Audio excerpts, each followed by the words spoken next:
भारत बुद्ध की विरासत वाली धरती है जो युद्ध नहीं बल्कि शांति पर विश्वास रखती है।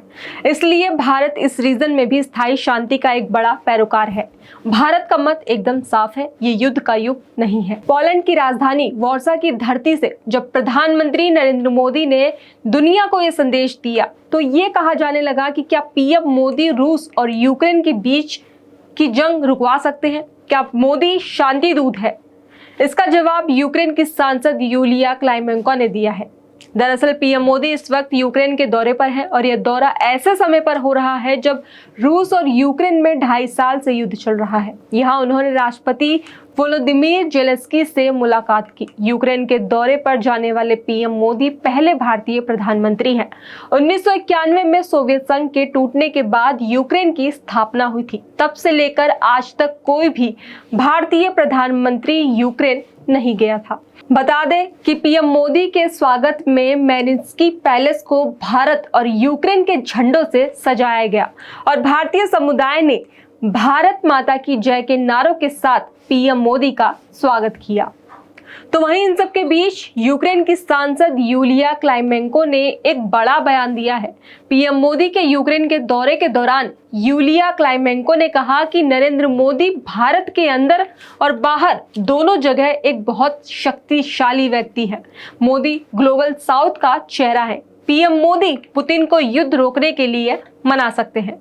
यूक्रेन की सांसद यूलिया क्लाइमेंको ने पीएम मोदी की कीव यात्रा का स्वागत किया। इस दौरान उन्होंने एक मीडिया चैनल को इंटरव्यू देते हुए कहा कि यूक्रेनी सांसदों ने उन्हें संसद को संबोधित करने के लिए आमंत्रित किया है। उन्होंने कहा कि हम भारत की तटस्थ नीति को समझते हैं, उनके रूस के साथ संबंध है। बात तो सही है, नरेंद्र मोदी बहुत शक्तिशाली व्यक्ति है, वो ग्लोबल साउथ का चेहरा है। पीएम मोदी ही पुतिन को युद्ध रोकने के लिए मना सकते हैं। उन्होंने ये भी कहा कि हम समझते हैं कि भारत एक बड़ा देश है, इसके सोवियत संघ के साथ ऐतिहासिक संबंध है, लेकिन रूस सोवियत संघ नहीं है।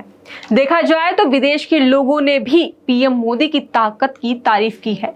सिर्फ यूक्रेन की सांसद यूलिया क्लाइमेंको ने ही नहीं, बल्कि इससे पहले भी अमेरिका ने माना था कि रूस और यूक्रेन का युद्ध पीएम मोदी ही रुकवा सकते हैं। जी हाँ, पीएम मोदी जब तीसरी बार देश के प्रधानमंत्री बने थे तब उन्होंने सबसे पहले रूस का दौरा किया था, जिसका विरोध अमेरिका ने भी जताया था। लेकिन जब पीएम मोदी के रूस दौरा समाप्त हो गया तो इसके बाद अमेरिका की प्रतिक्रिया सामने आई थी। पीएम मोदी की रूस यात्रा पर व्हाइट हाउस की प्रवक्ता कैरिन जिन पियर ने आधिकारिक बयान दिया था। इसमें उन्होंने कहा था कि हमारा मानना है कि रूस के साथ भारत के दीर्घकालिक और अच्छे संबंध हैं। यही चीज भारत को राष्ट्रपति पुतिन से ये कहने की क्षमता देते हैं कि रूस किसी तरह यूक्रेन जंग को समाप्त करे। भारत हमारा एक रणनीतिक साझेदार है जिसके साथ हम पूर्ण और स्पष्ट बातचीत करते हैं, जिसमें रूस के साथ उनके संबंध भी शामिल है और हमने इस बारे में भी पहले बात की है।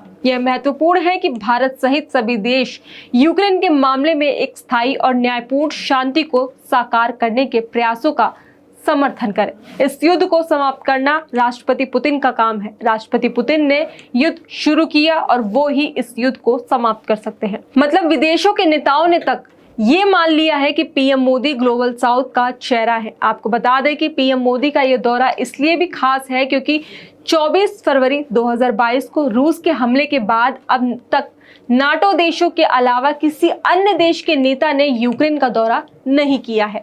यूक्रेन के राष्ट्रपति जेलेंस्की ने कुछ महीने पहले पीएम मोदी को यूक्रेन आने का न्योता दिया था। ऐसे में पीएम मोदी का यह दौरा काफी अहम माना जा रहा है। तो वहीं जब आज यूक्रेन के राष्ट्रपति जेलेंस्की ने जिस गर्मजोशी के साथ पीएम मोदी का स्वागत किया है, तो वहीं कुछ समय पहले जब पीएम मोदी रूस के दौरे पर थे तब जेलेंस्की ने ही पीएम मोदी और पुतिन के गले मिलने पर आपत्ति जताई थी। जी हाँ, बीते जुलाई में ही प्रधानमंत्री नरेंद्र मोदी ने जब रूस का दौरा किया था तब यूक्रेन में रूसी हमले के बाद पीएम मोदी का यह पहला रूसी दौरा था। मॉस्को पहुंचते ही पीएम मोदी और रूसी राष्ट्रपति पुतिन एक दूसरे से गले मिले तो पश्चिम के मीडिया में इसकी जमकर आलोचना हुई।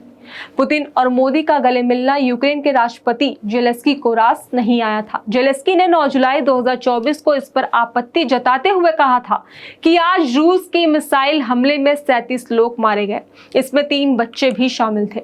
रूस ने यूक्रेन में बच्चों के सबसे बड़े अस्पताल पर हमला किया। एक ऐसे दिन दुनिया के सबसे बड़े लोकतंत्र के नेता का दुनिया के सबसे खूनी अपराधी से मॉस्को में गले लगाना शांति स्थापित करने की कोशिशों के लिए बड़ी निराशा की बात है।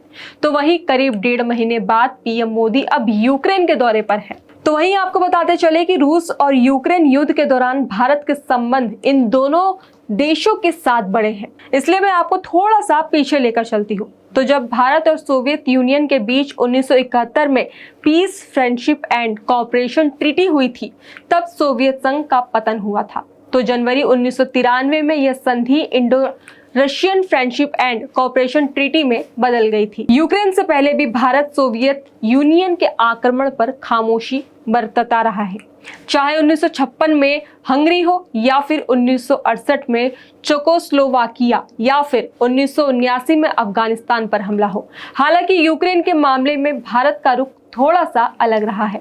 एक तरफ भारत रूस से संबंध बनाए रखता है, दूसरी तरफ वो यूक्रेन की भी मदद करता है।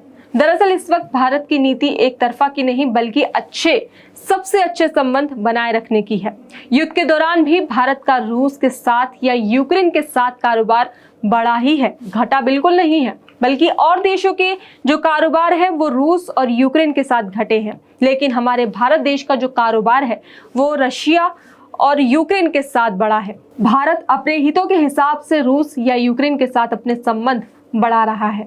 तो वहीं अब ये देखना होगा कि यूक्रेन के दौरे से रूस और भारत के रिश्ते पर क्या असर पड़ता है और साथ ही साथ क्या रूस और यूक्रेन की लड़ाई रुकती है या नहीं। खैर, इस खबर पर आपकी क्या राय है, हमें कमेंट बॉक्स में जरूर बताएं।